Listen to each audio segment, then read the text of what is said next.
दोस्तों, आज के इस वीडियो में हम बात करने वाले हैं एसबीआई के एक बहुत ही शानदार लंप सम प्लान के बारे में, जहां आपको सिर्फ एक बार निवेश करना होता है।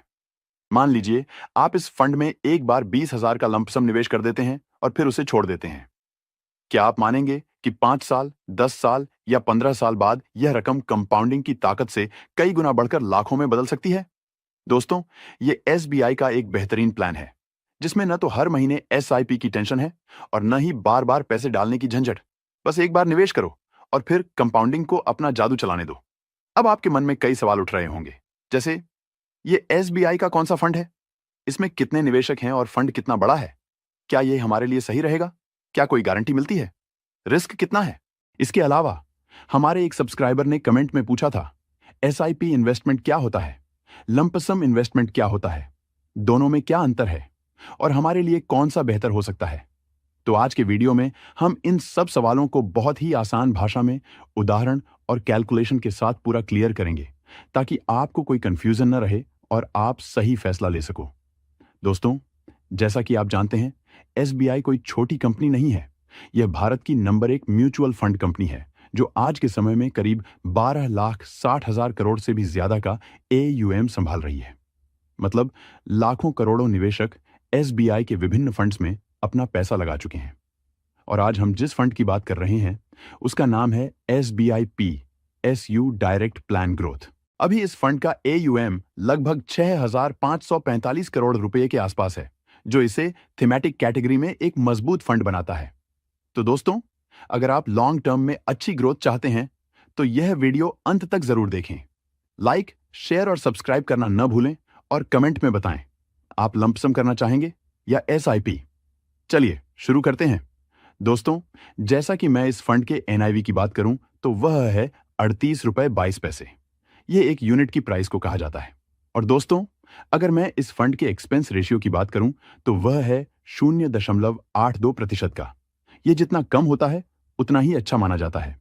दोस्तों, अगर हम इसके एग्जिट लोड की बात करें, तो अगर 30 दिन के यूनिट रिडीम करें, तो ½ % का एग्जिट लोड लगता है। 30 दिन के बाद रिडीम पड़ने पर कोई भी एग्जिट लोड नहीं देना होता। इसका जो फंड साइज है, वह है 6,545 करोड़ रुपए का। मतलब कि लाखों करोड़ों लोगों ने इस फंड में अपना पैसा इन्वेस्टमेंट किया हुआ है। और जैसा कि आप जानते हैं कि फंड जितना बड़ा होता है, उतना ही वह भरोसेमंद और ट्रस्टेबल भी कहलाता है। दोस्तों, इस फंड की परफॉर्मेंस को बीएसई पीएसयू इंडेक्स से कंपेयर किया जाता है। लेकिन ध्यान रहे दोस्तों, यह म्यूचुअल फंड रिस्कोमीटर के अकॉर्डिंग वेरी हाई रिस्क की कैटेगरी पर आता है। इसीलिए किसी भी फंड में निवेश करने से पहले एक बार खुद से अच्छे तरीके से रिसर्च करें और जरूरत पड़े तो अपने वित्तीय सलाहकार से सलाह लेकर ही निवेश करें। अब दोस्तों, आइए जानते हैं कि आप कैसे इसमें इन्वेस्टमेंट कर सकते हैं। तो अगर आप एसआईपी के माध्यम से निवेश करना चाहते हैं, तो मिनिमम इन्वेस्टमेंट है 500 रुपए। और अगर आप लंपसम के माध्यम से निवेश करना चाहते हैं, तो मिनिमम इन्वेस्टमेंट है 5,000 रुपए। मैक्सिमम इन्वेस्टमेंट की यहां पर कोई लिमिट नहीं है, आप जितना चाहे उतना कर सकते हैं। अब दोस्तों, आपके सवाल हैं कि सर, एसआईपी इन्वेस्टमेंट ज्यादा बढ़िया होता है या फिर लंप सम इन्वेस्टमेंट? अक्सर लोग इसमें बहुत ज्यादा कंफ्यूज होते हैं और राइट डिसीजन नहीं ले पाते। तो सबसे पहले हम बात करते हैं दोस्तों एसआईपी की। एसआईपी का मतलब होता है सिस्टमैटिक इन्वेस्टमेंट प्लान। इसमें आप हर महीना एक फिक्स अमाउंट म्यूचुअल फंड में इन्वेस्ट करते हो, चाहे मार्केट ऊपर हो या फिर नीचे हो। इन्वेस्टमेंट रेगुलर चलते रहता है। इसका सबसे बड़ा फायदा यह होता है कि आप मार्केट टाइमिंग के स्ट्रेस से बच जाते हो। जब मार्केट नीचे होता है, तब आपको ज्यादा यूनिट्स मिलते हैं, और जब मार्केट ऊपर होता है, तब आपको कम यूनिट्स मिलते हैं। लॉन्ग टर्म में यह प्रोसेस आपके एवरेज बाइंग प्राइस को बैलेंस कर देता है, जिसे रूपी कॉस्ट एवरेजिंग कहते हैं। इसलिए एसआईपी बिगिनर्स के लिए एक बहुत ही सेफ और डिसिप्लिन तरीका माना जाता है। अब बात करते हैं दोस्तों लंपसम इन्वेस्टमेंट की। लंपसम में आप एक साथ बड़ा अमाउंट म्यूचुअल फंड में इन्वेस्ट कर देते हो। यहां रिटर्न ज्यादा तब मिलता है जब मार्केट ऑलरेडी नीचे हो और आप सही टाइम पर इन्वेस्ट कर पाओ। इसलिए लंपसम उन इन्वेस्टर के लिए बेहतर साबित होता है जिनको मार्केट का एक्सपीरियंस होता है, जो वैल्यूएशन को समझते हैं और शॉर्ट टर्म वॉलेटिलिटी को हैंडल कर सकते हैं। अगर मैं इसे एग्जाम्पल के साथ समझाऊं, तो मान लो आपके पास 5 लाख रुपए हैं इन्वेस्ट करने के लिए।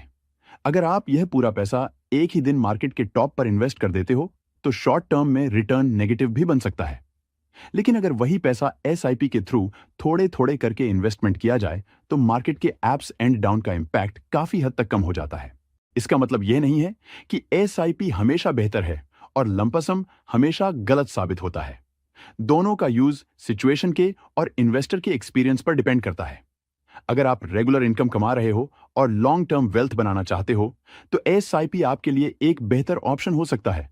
और अगर आपके पास एक साथ पैसा अवेलेबल पड़ा हुआ है, मार्केट की आपको अच्छी अंडरस्टैंडिंग है और आपके पास पेशेंस भी है, तो लंपसम इन्वेस्टमेंट आपके लिए बेहतर रिटर्न कमा कर दे सकता है।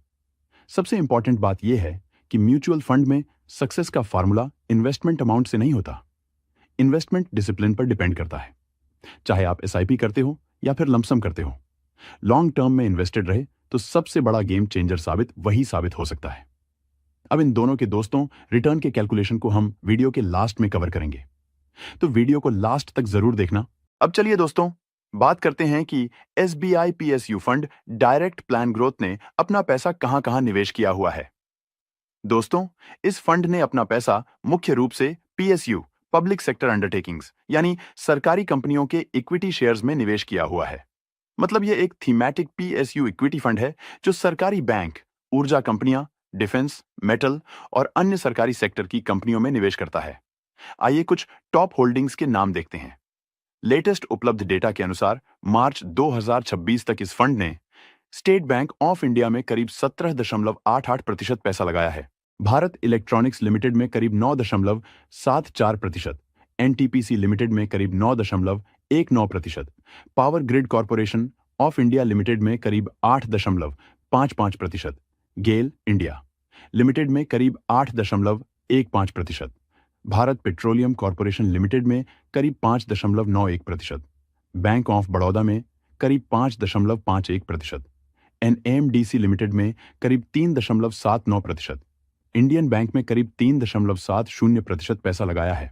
दोस्तों, यह फंड मुख्य रूप से पीएसयू सेक्टर पर फोकस करता है, जिसमें सरकारी बैंक, एनर्जी कंपनियां, मेटल कंपनियां और डिफेंस सेक्टर की कंपनियों का एक बैलेंस्ड मिक्स होता है।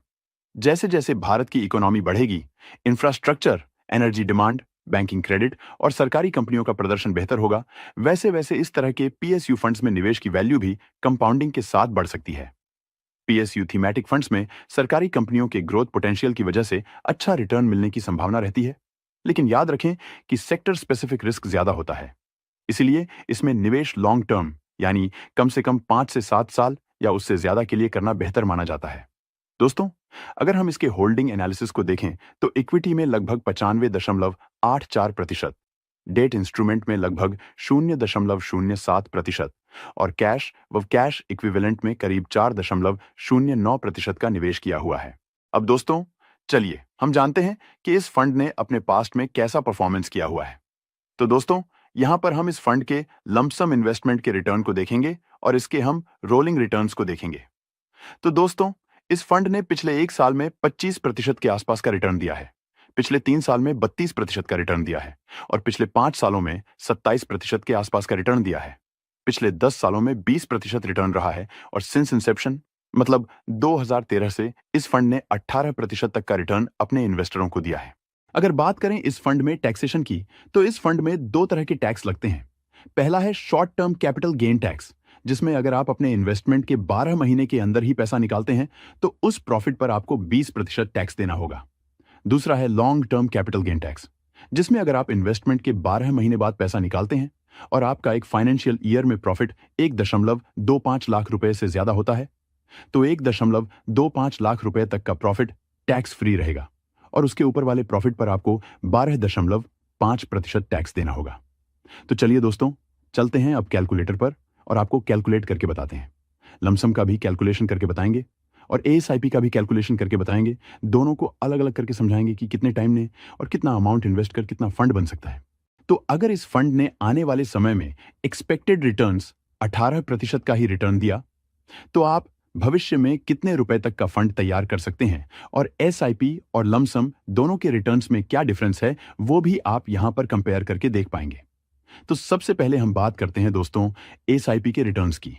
तो अगर आप सिर्फ 1000 रुपए की मंथली एसआईपी 5 सालों तक करते हैं तो आपका एक्सपेक्टेड रिटर्न्स होगा लगभग 34,009 रुपए तक का और आपके लगभग फाइनल पैसे की वैल्यू होगी 94,009 रुपए तक की। अगर आप 1000 रुपए की एसआईपी को अगले 10 साल तक करते हैं तो दोस्तों आपका एक्सपेक्टेड रिटर्न्स होगा 1,89,080 तक का और आपके लगभग फाइनल पैसे की वैल्यू हो सकती है 3,09,080 तक की। अगर आपने 15 साल तक 1,000 रुपए की एसआईपी की तो आपका एक्सपेक्टेड रिटर्न्स होगा 6,21,110 तक का और आपके लगभग फाइनल पैसे की वैल्यू हो सकती है 8,01,110 तक की। अगर आपने इसी को 20 साल तक करते रहे तो आपका एक्सपेक्टेड रिटर्न्स होगा दोस्तों 16,86,754 तक का और आपके लगभग फाइनल पैसे की वैल्यू हो सकती है 19,26,754 तक का। अगर आपने दोस्तों 1,000 की एसआईपी को 30 साल तक कंटिन्यू रखा लंबे समय तक तो आपका एक्सपेक्टेड रिटर्न्स होगा 1,33,395 और आपके लगभग फाइनल पैसे की वैल्यू हो सकती है 1,03,93,395 तक की। दोस्तों यहां पर आप देख सकते हैं एसआईपी से आप भविष्य में लगभग 1,03,00,000 तक का फंड तैयार कर सकते हैं। अब चलिए दोस्तों हम इसे एसआईपी के बाद लमसम का भी कैलकुलेशन करके देख लेते हैं। यहां पर भी हम एक्सपेक्टेड रिटर्न्स को 18% लेकर चलेंगे और दोस्तों यहां पर हम वन टाइम इन्वेस्टमेंट करेंगे, वह भी 20,000 रुपए लगभग। तो दोस्तों अगर आपने 5 सालों के लिए किया तो आपका एक्सपेक्टेड रिटर्न्स होगा 25,755 तक का और आपके लगभग फाइनल पैसे की वैल्यू हो सकती है 45,755 रुपए तक की। अगर आपने 10 सालों के लिए किया तो आपका एक्सपेक्टेड रिटर्न्स होगा दोस्तों लगभग 84,677 रुपए तक का और आपके लगभग फाइनल पैसे की वैल्यू हो सकती है 1,04,677 रुपए तक की। अगर आपने 15 सालों के लिए किया तो आपका एक्सपेक्टेड रिटर्न्स होगा 2,19,475 रुपए तक का और आपके लगभग फाइनल पैसे की वैल्यू हो सकती है 2,39,475 रुपए तक की। अगर आपने 25 सालों के लिए किया तो आपका एक्सपेक्टेड रिटर्न्स होगा 12,33,373 रुपए तक का और आपके लगभग फाइनल पैसे की वैल्यू हो सकती है 12,53,373 रुपए तक की। अगर आपने दोस्तों इसे 30 सालों के लिए किया तो आपका एक्सपेक्टेड रिटर्न्स होगा 28,47,413 रुपए तक का और आपके लगभग फाइनल पैसे की वैल्यू हो सकती है 28,67,413 रुपए तक की। और दोस्तों अगर आपने 35 सालों के लिए किया तो आपका एक्सपेक्टेड रिटर्न्स होगा 65,39,946 रुपए तक और आपके लगभग फाइनल पैसे की वैल्यू हो सकती है 65,59,946 रुपए तक की। दोस्तों यहां पर आप देख सकते हैं अगर आप 1,000 रुपए की एसआईपी को लंबे समय तक करते हैं और उसे 30 साल तक करते हैं तो आप भविष्य में मोटी मोटा 1,03,00,000 रुपए तक का फंड तैयार कर सकते हैं। और अगर आपने सिर्फ एक 20,000 रुपए लमसम इन्वेस्टमेंट किया और उसे लंबे समय तक किया 35 सालों के लिए किया तो आप भविष्य में लगभग 65 लाख रुपए तक का फंड तैयार कर सकते हैं। तो दोस्तों आपको दोनों में क्या डिफरेंस नजर आ रहा है मुझे कमेंट्स करके जरूर बताना। और हाँ इस वीडियो में मैंने आपको जो भी कैलकुलेशन बताए हैं वो पास्ट परफॉर्मेंस के बेसिस में बताए हैं। फ्यूचर में ये जो रिटर्न्स है वो कम भी हो सकते हैं और ज्यादा भी हो सकते हैं, इसकी यहां पर कोई गारंटी नहीं है। दोस्तों ये वीडियो सिर्फ एजुकेशन पर्पस के लिए है। इस वीडियो में बताए गए रिटर्न्स अनुमानित हैं या कोई फिक्स रिटर्न नहीं है। म्यूचुअल फंड निवेश बाजार जोखिमों के अधीन है, रिटर्न की कोई गारंटी नहीं है। निवेश करने से पहले कृपया अपने वित्तीय सलाहकार से सलाह लें, तब जाकर ही किसी भी म्यूचुअल फंड में निवेश करें।